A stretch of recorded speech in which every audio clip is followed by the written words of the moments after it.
Hi, I am Annette Richmond. I am the founder and creator of Fat Girls Traveling, and I'm super excited to bring to you another Fat Girls Q&A. We are going to be talking about some important stuff in the fat community and things that I just don't think we discuss enough.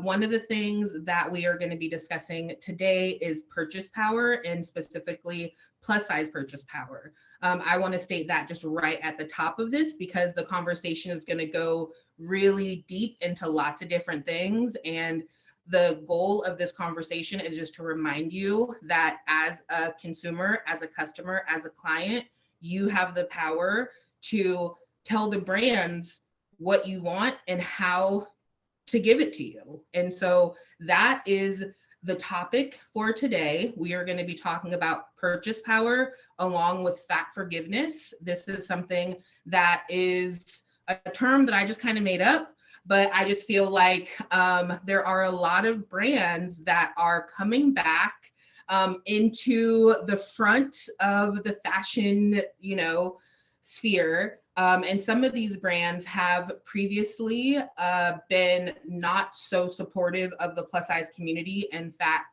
consumers.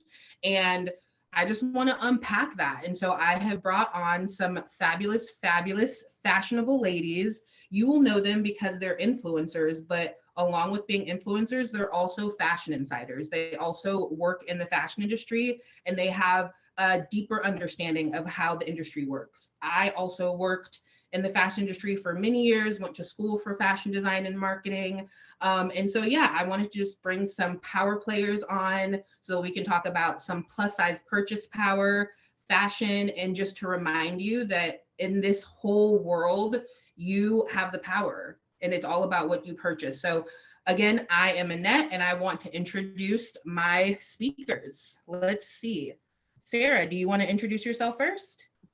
Sure. Okay. Hi, I'm Sarah Chwaya.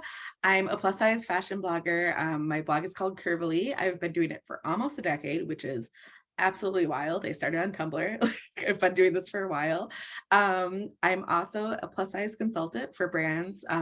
So if brands are trying to expand their size range or move into the plus size market for the first time, I will help work with them to make sure they're messaging it the right way and reaching the right consumer. And then the other thing that I do that I'm very excited about is I recently founded New York City Plus, which is a plus size community and for IRL events in New York. We have a beach day coming up this week. It'll be our second one. And it's just beautiful to see a whole bunch of plus size babes together. And I love the community, IRL and online. I think we are very powerful. So I am very happy to be able to do this as a career. Yay, so excited to hear about that and so much more. Lauren, can you introduce yourself and let us know a little bit about what you do? Hi, thank you so much for having me be part of this. I am very flattered that you referred to me as an influencer. So my name is Lauren Brake. I am a content creator, a nano influencer, some people might call it. So my account on Instagram is Brake_style. And then on TikTok, I'm Fat in NYC. And my experience with plus size fashion, aside from just being a plus size person, I spent about 14 years working within the fashion industry and about 4.5, 5 years exclusively working within plus size fashion. And so my experience is coming from that angle of understanding conversations with plus size consumers, being on the end of being able to bring fashion to plus size consumers, and understanding a little bit more of how that mind works, the marketing behind it, etc. So that is my experience within the fashion industry. Thank you so much for sharing. And I'm super excited to have the audience just get to know you more, get to know more about what you do and just your perspective on these topics. And so the first thing I wanted to ask you both is, what is the difference between plus sizes and extended sizes? I know that there are a lot of brands that are saying that they are having extended sizes or they offer plus sizes. And I think that as a plus size person, it's important to know the difference between the two so that I know which brands are for me and which brands I can shop. Yeah. So I don't know if you want to talk to us, Sarah, but I can just say from my perspective, an extended size range is usually one that is extended from the plus size cut. So you may have a straight size range that could go from extra small to extra large.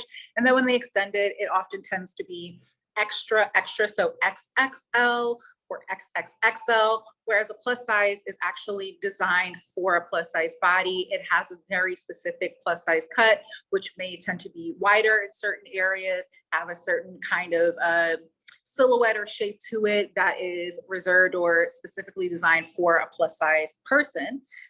So usually when I've experienced, working with or seeing a brand that has extended, it's usually from straight to a larger size within that straight size cut. So usually just grade it up versus recutting, redesigning, doing a whole different like pattern, etc., which is usually what would happen with the actual plus size fit.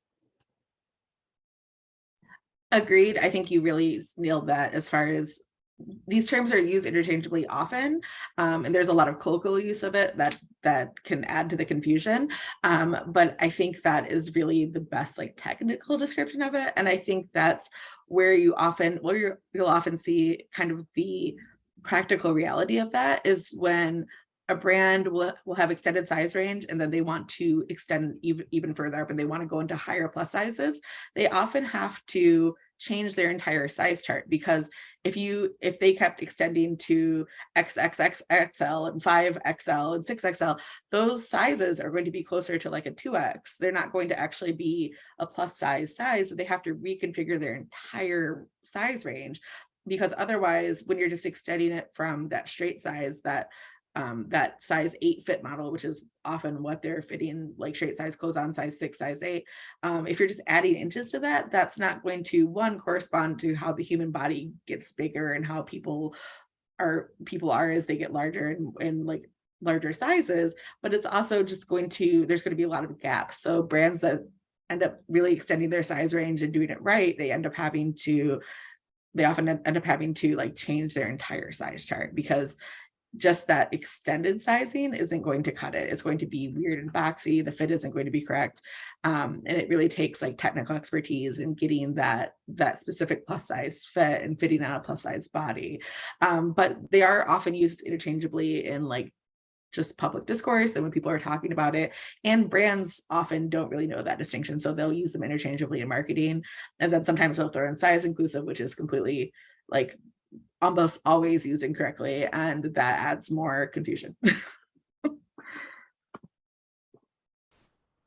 Exactly. I'm so happy you both explained that perfectly. And I think that our audience will understand that with plus sizes, an actual plus size fit model is used to create that sizing versus extended sizes where they are just grading and guesstimating and measuring out for a larger body, not actually trying it on a larger body. And so it is important to actually look for that distinction when you are shopping, and look for that distinction when you're shopping online, as a lot of us plus size people have to do, because that's where we can find the breadth and the most variety of options is online.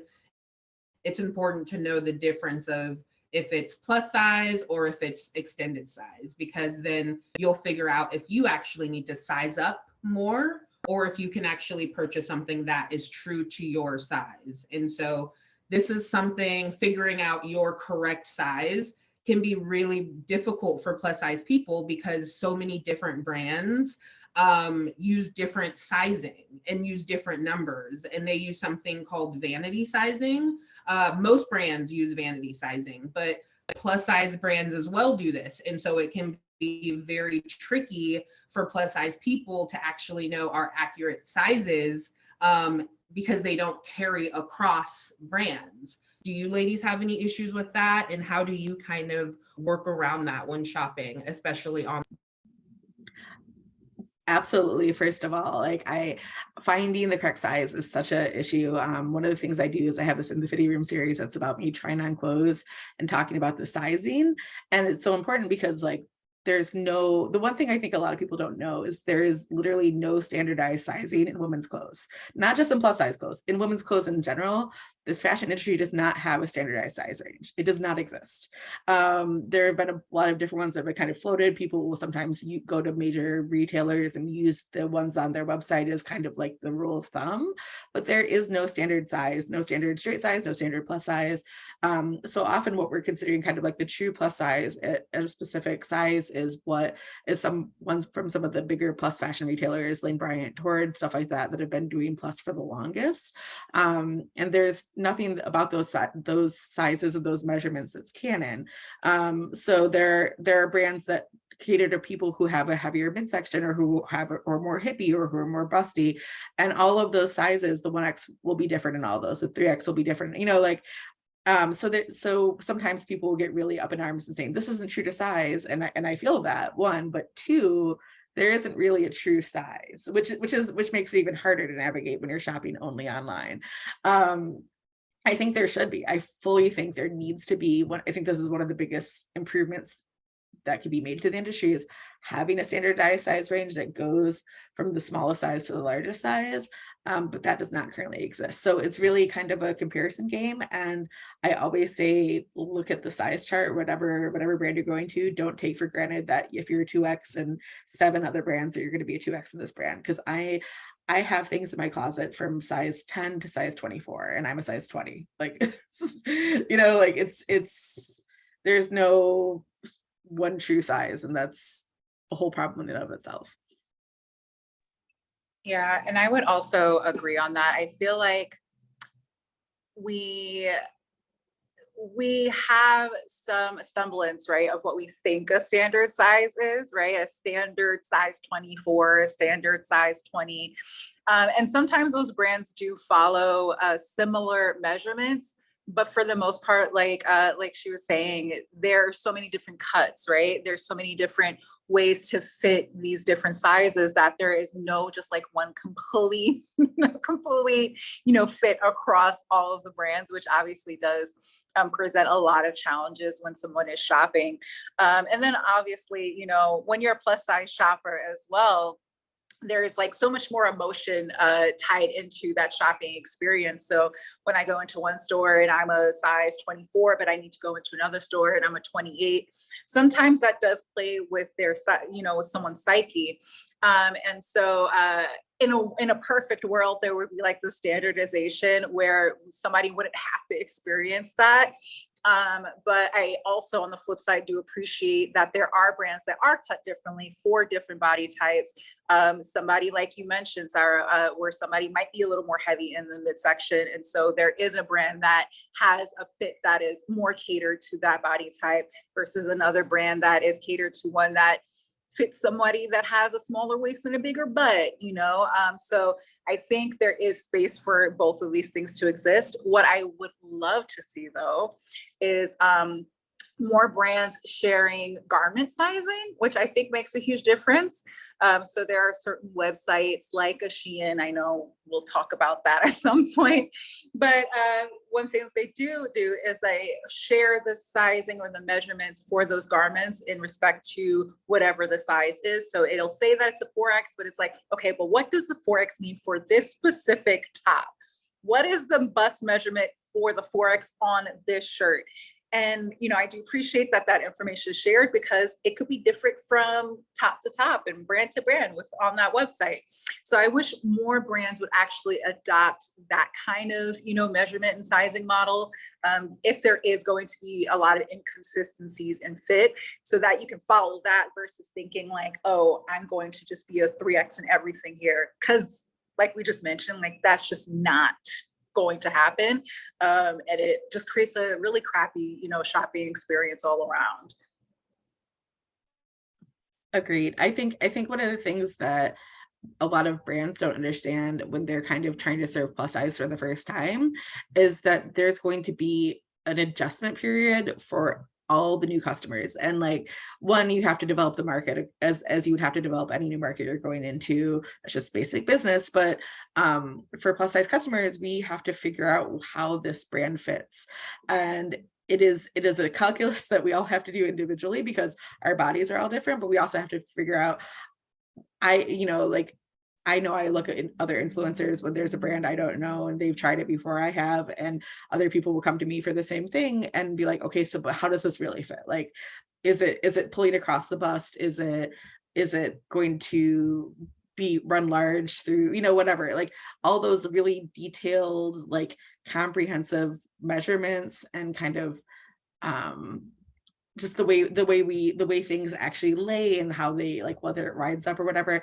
And if brands don't account for that, if they just launch plus and they don't realize that, hey, we have to figure, like, as a community, we have to figure out how this fits, what size we should order, there's going to be a lot of returns at the outset. That's just the way it is. That doesn't mean plus size people don't want to shop. It means plus people need to figure it out. And unless you have in-store shopping that's widely available, you're going to have returns. But if they're used to dealing with straight size customers who have known what their size range is for years and and know how their fit is for their bodies for years, even if those customers personally go up and down in sizes, they know how things are going to fit in that size range, as opposed to this is a whole new segment, a whole new market segment who has no idea, and we have to figure that out as a group.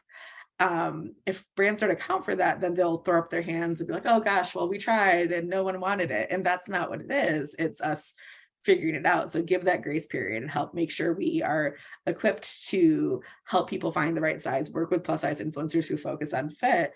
So we can say, hey, this is actually, like, this is a 4X, but even though I'm a 20, I'm wearing the 4XL of this because it's an extended size. And let's talk about what that means. Work with people who will explain that, do all of these things. But sometimes brands will just try to skip all those steps because they're being cheap, or they don't think it's necessary, or they think that straight size dynamics will apply to their plus size market, but they won't.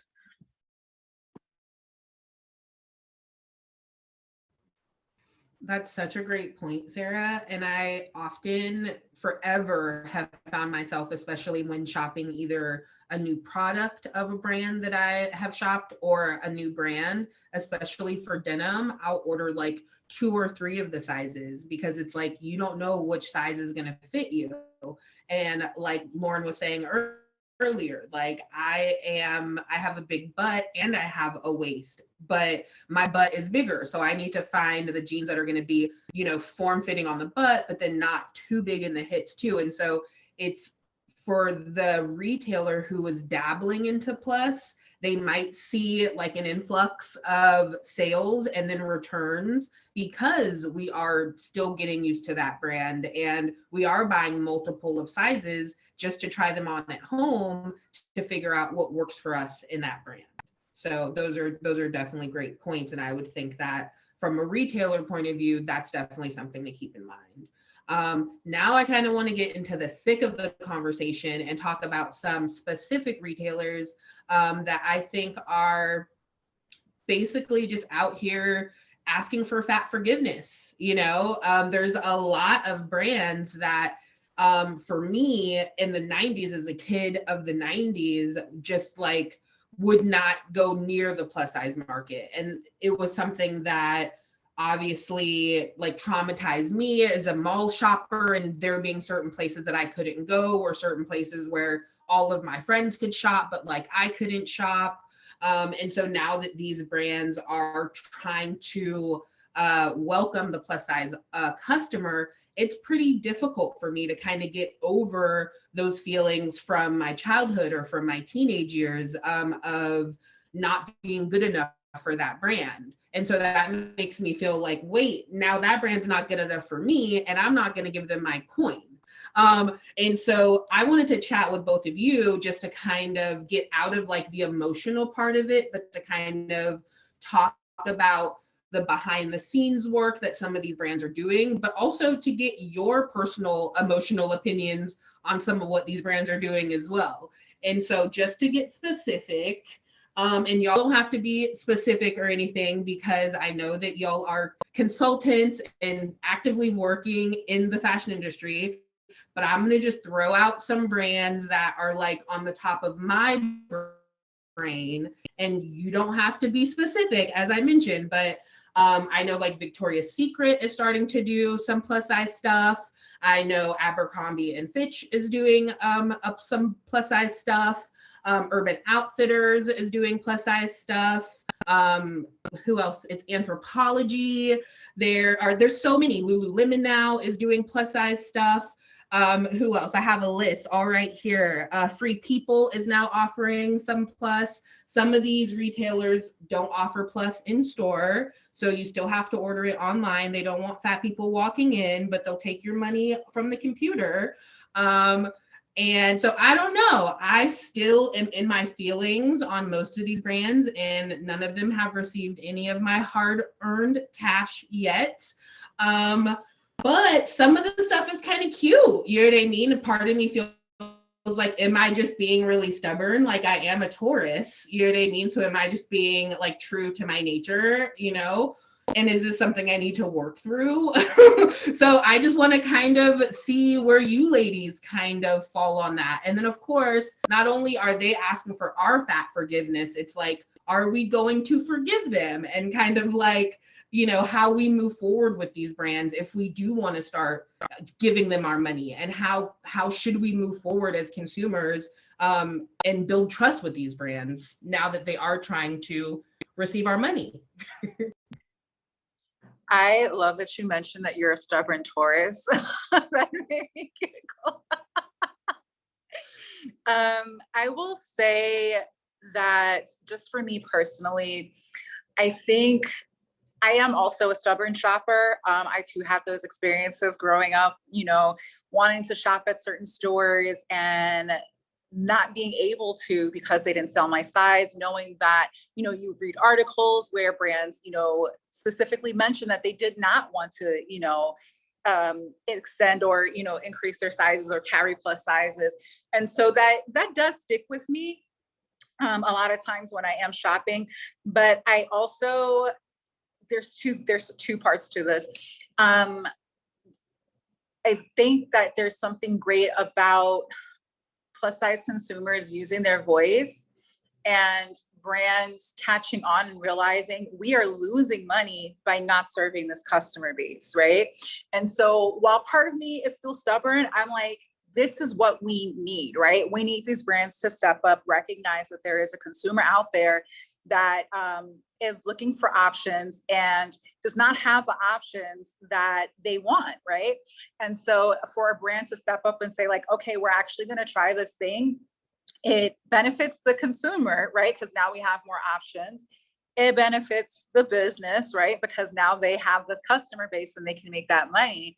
The other part of it is looking for brands that actually not only just want to dabble in this space because it will make them money, but wanting to dabble in this space because they want to make money long term. And so that includes actually investing in understanding this consumer base, investing in wanting to understand the fit and the feedback of these customers. What does that actually mean when a customer, you know, when you have a bunch of returns and, you know, everyone is saying this doesn't fit? A brand that is actually invested in wanting to serve this customer base long term, right? Like truly making this a part of their business, will want to investigate that and understand why, and not necessarily just like give up when it doesn't work. And I feel like as a plus size consumer, like that is where my forgiveness will come in, right? Seeing really, is it a brand that is just kind of like jumping into this and wanting to like make that quick cash and then get gone if it doesn't work? Or is this brand testing things and saying like, okay, this didn't quite work, but like, we want to hear from, you know, we want to hear from our community. We want to hear from the people that are buying. What about this fit is wrong? What else are you looking for if this is not like the right thing? And I feel like that potentially could help build that trust. At least for me as a consumer, that is where I will start to build the trust. It does make it hard when you see brands kind of jump in and out of, you know, plus sizes. There are a few brands right now that have done that.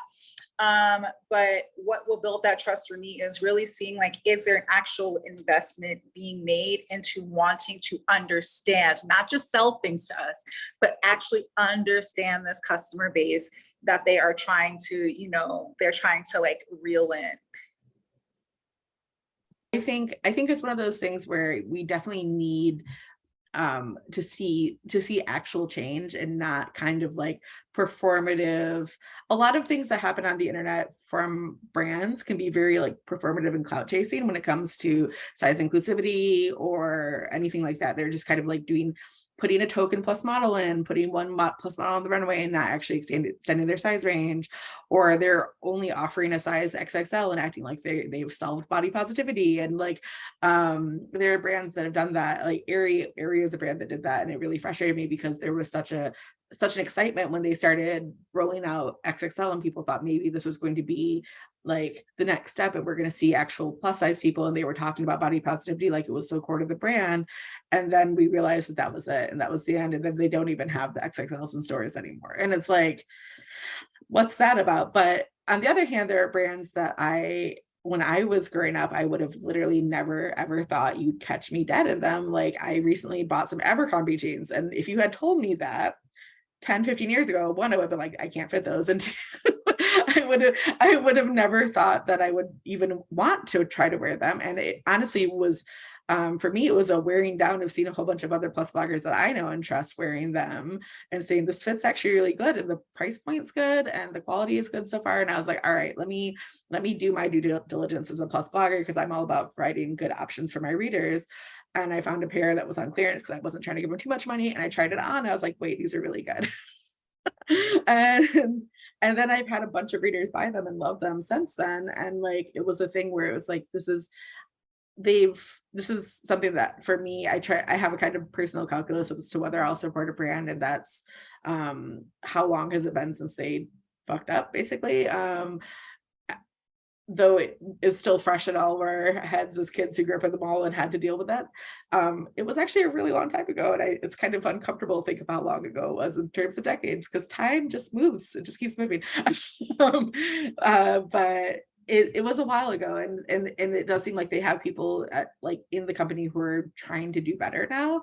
And I do always want to kind of walk that balance of acknowledging when there is a real attempt to do better versus saying, well, this is scorched earth forever and I will never do this. Because I think two of the kind of big thrust of like things that we talk about as a plus community can be really at odds with each other, which is like we want more brands to go into the space, and then it's also, but fuck you if you were doing it already. That those two things can't work together. They're loggerheads. And like I think we can be conscientious consumers and be like, you know what, this company has like gone against my morals in so many ways, and it's too recent for me to let go. Lululemon comes to mind for me for that. That was like a very recent, 2010s, like concerted, cruel, like exclusionary type of thing that was part of their brand. That's too soon for me. I'm not going to be trying. I'm serious. I'm not going to be trying their stuff on. I don't care. I don't want to support that. And that guy's still there, right? Whereas like if there's been changes in leadership and if the new leadership is trying to do better, then maybe I'll give it another look, And I started something called Plus Size Please as a hashtag movement. It was like 8 years ago. And the whole thing about that was like, plus size please, like make these clothes in plus sizes. We want to spend our money, and for that to be a thing that is effective, we have to be able to give some, because if we won't accept a brand if they haven't always been size inclusive, then we're back to the same 5 brands that we had in 2012.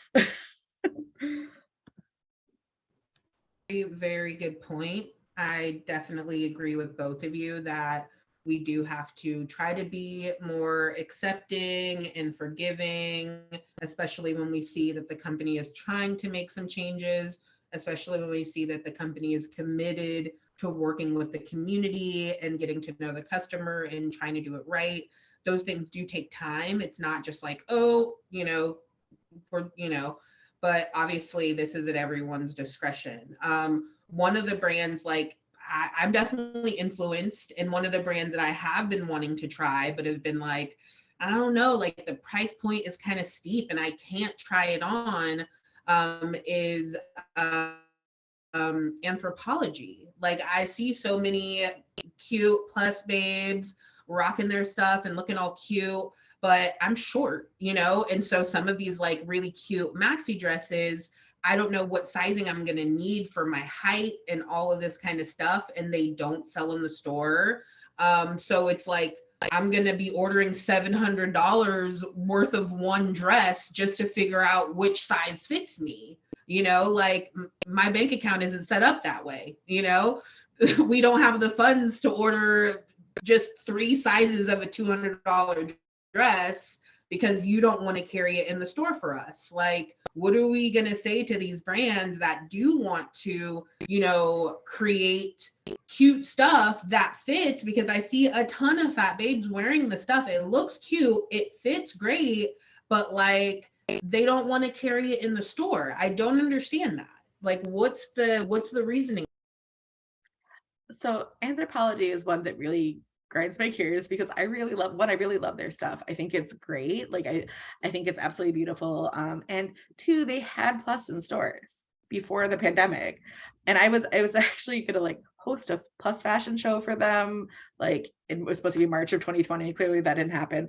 But it was, like it seemed like they were really on the right track as far as they not only were doing Plus and like fit it on Plus bodies, and the fit was good, and they really invested the money into getting the fit correct and making sure that they were pushing their brands within their kind of brand stable to also extend sizes, which is really important. So brands like Fabryo and things like that extended size range because they had the pressure of Anthropologie pushing on them, which I think is huge and super important and something companies can do that makes a difference.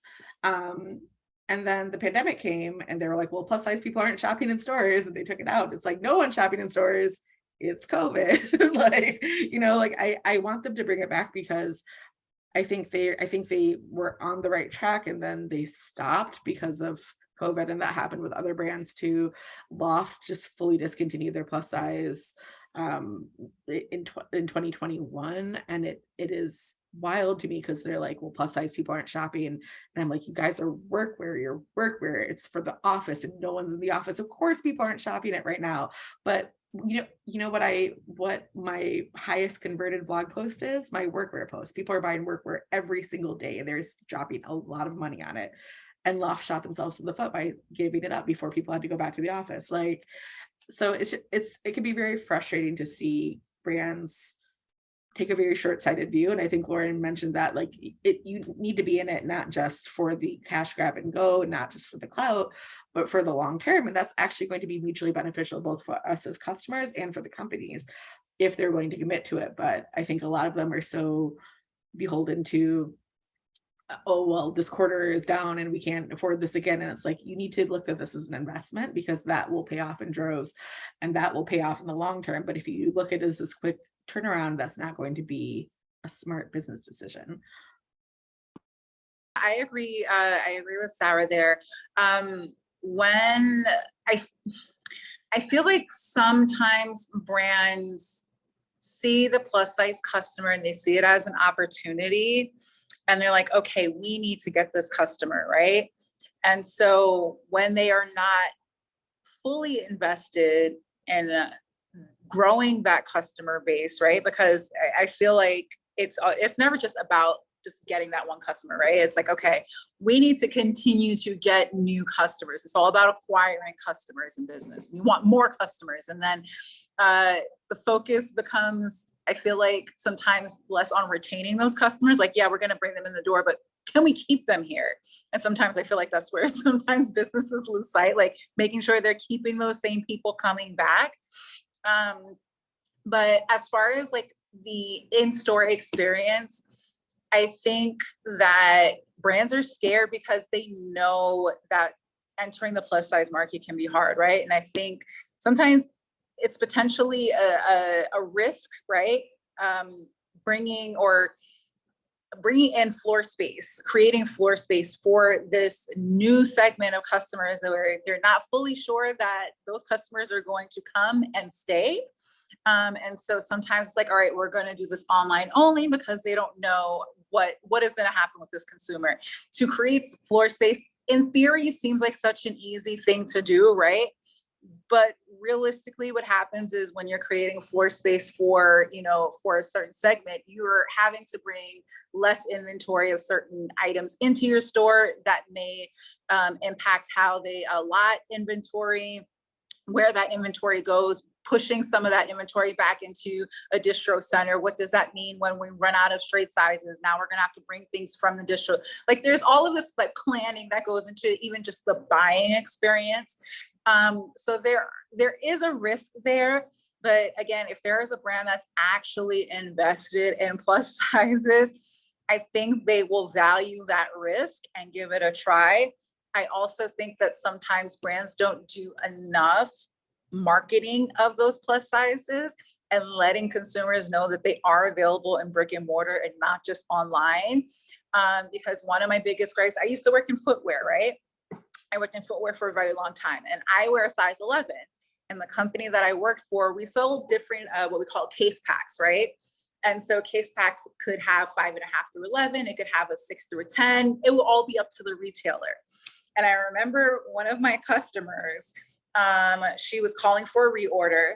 She ordered all of these case packs that only had sizes 6 through 10. And then she would keep calling me to order like one-offs to size 11. And as somebody, you know, this, I'm deeply invested because I'm a girl with a big foot. So I'm like, hey girl, I didn't call a girl, but I was like, hey, you know, you keep asking to like reorder 2 pairs of size 11, da, da, da. She's like, yeah, they come in, they ask for these sizes. And I was like, well, we have a case pack that goes from 5.5 to size 11.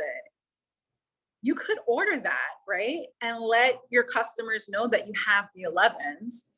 And they would be more likely to continue to come looking for the size 11 if they know that you actively sell it. And she was like, you know, I didn't think about that, but you're right. And I'm like, the power of just proactively telling people there is something here for you. You can come in here and get it. And I feel like with the plus size marketing, there are certain brands that have done a good job of like marketing and sometimes over marketing their in-store experience for plus sizes. But for Anthropologie, for example, I feel like there wasn't necessarily enough done to say like, hey, we have the plus sizes now, but also come into the store, try it on. We have it, like marketing and letting people know we've got plus in this location. We've got plus in that location. I feel like I'm always hearing about what stores have plus from other plus size shoppers because they just so happen to go in there and they're like, oh, did you know so-and-so has plus in store? Go on their website. It doesn't say anything about plus being in store. There is, you know, you have to like go through all of this, you know, footwork to go to the locations to find out if they have plus sizes. There are no indicators sometimes that this specific location has plus sizes. So you're having to call and see if that store has plus. They make it so hard for the plus size consumer to know that these things are even available to them. And then later on, there's a surprise like, oh, well, plus size customers are just not shopping in our store. Well, I didn't even know it was there. I didn't even know that I could come in and try this on. And so I feel like if there's more work to be done to let the consumers know that we have this thing, come buy it in person, we're more likely to have that. Also, I will say making that experience for that plus size shopper a pleasurable one, because the in-store experience oftentimes when I go into a store that is traditionally known to sell straight sizes is not necessarily a great experience. Going into the fitting room sometimes it's not a great experience where, you know, there are certain accommodations that sometimes a plus size shopper will need that those stores don't have. Also making it easy to navigate those plus sizes in store, making that an experience where I, as a plus size consumer, will feel welcomed. I feel like that sometimes ends up being a miss as well. And so if I at that point know that a store sells plus sizes, but I hate going in there because my section is all the way in the back. It's a mess all the time. The sizes aren't organized like it is for the rest of the store. The fitting room is small. Maybe it doesn't have a seat. You know, that is also going to, impact a plus size consumer from wanting to actually experience this in person versus just online. So I think there are all of these like random factors that go into, plus size consumers not wanting to even bother with the in-store experience, but then also the retailers not making that an experience that is either one that they know that they can have, or one that they can also even enjoy while they're there. Yeah, you both made some great points. What were you going to add, Sarah? Oh yeah, no, the in-store experience thing, really, I had to talk about that because I actually had an experience back in 2019. I had an in-store experience that was so bad that I cried like on stories, I like burst into tears. Like I burst into tears like while I was there, and I ended up sharing it, and I was like felt a little wary about like, should I share this at all, because like I think sometimes people are like, why are you crying on the internet? And also, but also like, it's a brand I really want to work with. And it's a brand that I was like super excited about. I was going in there thinking it was a brand new flagship. And I was going in there thinking it was going to be this amazing experience. I remember this. Yeah. I reached out to you afterward. I remember this. It was really frustrating. Like, it was like one of those things where it was like, my experience piled on as I was there, where it was just like, every floor I went to, everywhere I turned, it was like, oh no, we have inclusive sizes. We go up to size 14, or like up to size 14 was there inclusive, or they would hand me an XL, and I'm like, it was just absurd, and it felt very insulting. It felt very like, I just felt like I was just being disrespected, but not by the store staff, was very nice, but by the experience of it felt so shit that I was just like, I ended up feeling just, it like hit me. It felt like I was like, I've been doing like plus size please since like 2014, and I've been pushing and working with the industry to do better. And this is a store that I thought was doing a good job in general as a chain. And then I went in there, and it was just such a bad experience that I burst into tears, and I was like, I'm just gonna share this because like I know as someone who, I have that armor, like I'm in the industry, and I know the behind the scenes, and I know the business decisions being made around it. I know that's not always personal, even though sometimes it is like an anti-fat bias, but sometimes it's just the logistics and the floor space and all of that. And I know that, and I'm able to kind of look at that objectively. And even with all of that, it felt personally painful. It hurt. And like, I was like, I'm just going to share this because I know if it's affecting me, like this is probably affecting other people too.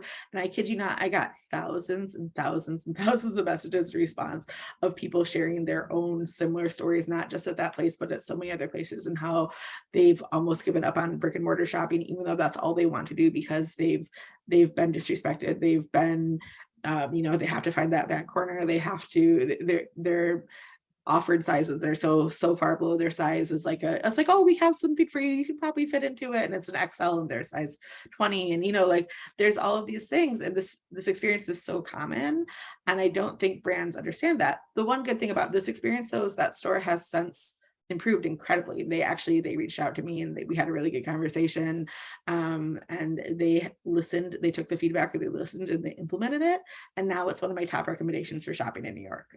There are very few options, but it is the best one, I think. And it doesn't have to be that doesn't have to be the end of it. And I think that's something that a lot of brands can learn from, that they can, if you can fail hard on this front because you don't know what you're doing and you don't understand the community, but you can work with people within the community who can help you get to where you need to be. And that's how you invest, and that's how you build up customers. I think often one thing I've definitely noted being in fashion is that there's this, oh, we know it all, we've done it, we know fashion inside and out.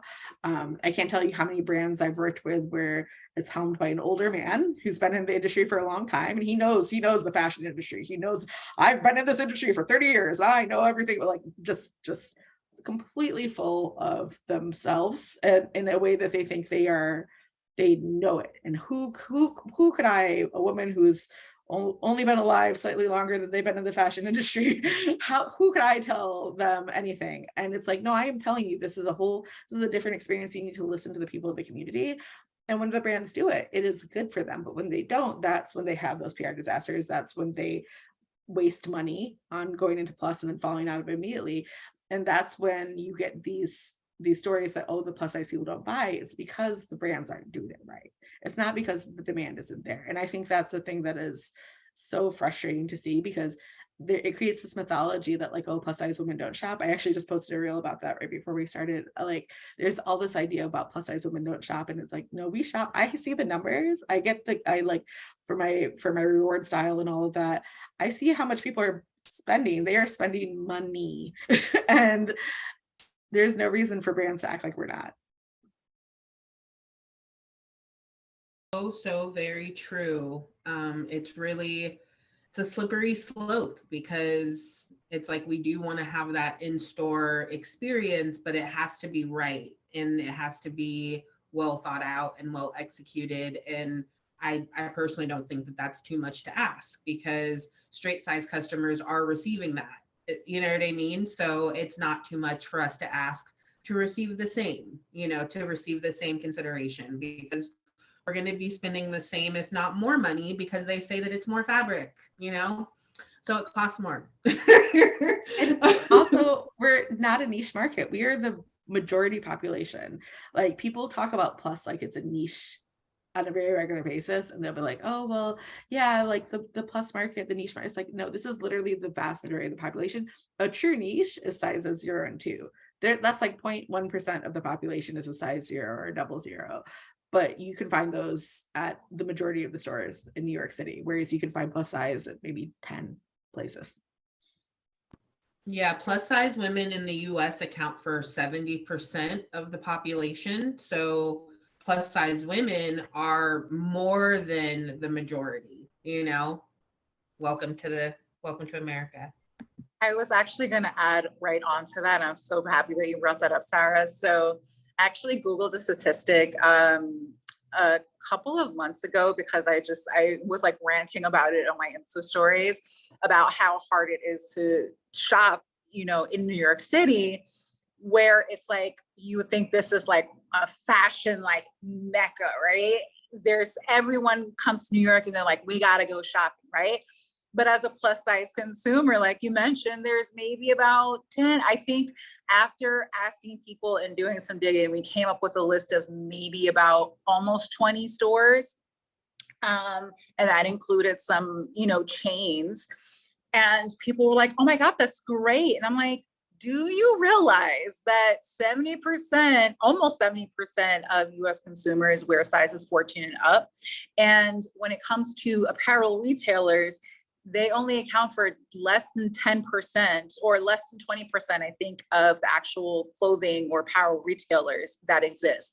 So how do you have 70% of your population wearing the size range, but less than 20% of the retailers that exist carry clothing that fit their body? There's something very wrong there. And like you mentioned, this is not a niche. It's not a niche market. That is a market that is the majority, but is severely being underserved.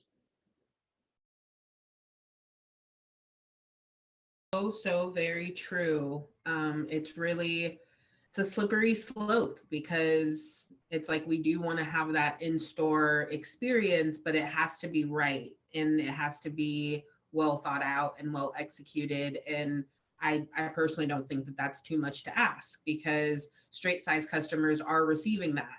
You know what I mean? So it's not too much for us to ask to receive the same, to receive the same consideration because we're going to be spending the same, if not more money, because they say that it's more fabric. So it costs more. And also, we're not a niche market. We are the majority population. Like people talk about plus like it's a niche on a very regular basis, and they'll be like, oh, well, yeah, like the plus market, the niche market. It's like, no, this is literally the vast majority of the population. A true niche is sizes 0 and 2. That's like 0.1% of the population is a size 0 or double 0. But you can find those at the majority of the stores in New York City, whereas you can find plus size at maybe 10 places. Yeah, plus size women in the US account for 70% of the population. So plus size women are more than the majority. Welcome to America. I was actually going to add right on to that. I'm so happy that you brought that up, Sarah. So actually Googled the statistic a couple of months ago because I was like ranting about it on my Insta stories about how hard it is to shop, in New York City, where it's like, you would think this is like a fashion, like mecca, right? Everyone comes to New York and they're like, we got to go shopping, right? But as a plus size consumer, like you mentioned, there's maybe about 10. I think after asking people and doing some digging, we came up with a list of maybe about almost 20 stores. And that included some, chains. And people were like, oh my God, that's great. And I'm like, do you realize that 70%, almost 70% of US consumers wear sizes 14 and up? And when it comes to apparel retailers, they only account for less than 10% or less than 20%, I think, of the actual clothing or apparel retailers that exist. So how do you have 70% of your population wearing the size range, but less than 20% of the retailers that exist carry clothing that fit their body? There's something very wrong there. And like you mentioned, this is not a niche. It's not a niche market. That is a market that is the majority, but is severely being underserved.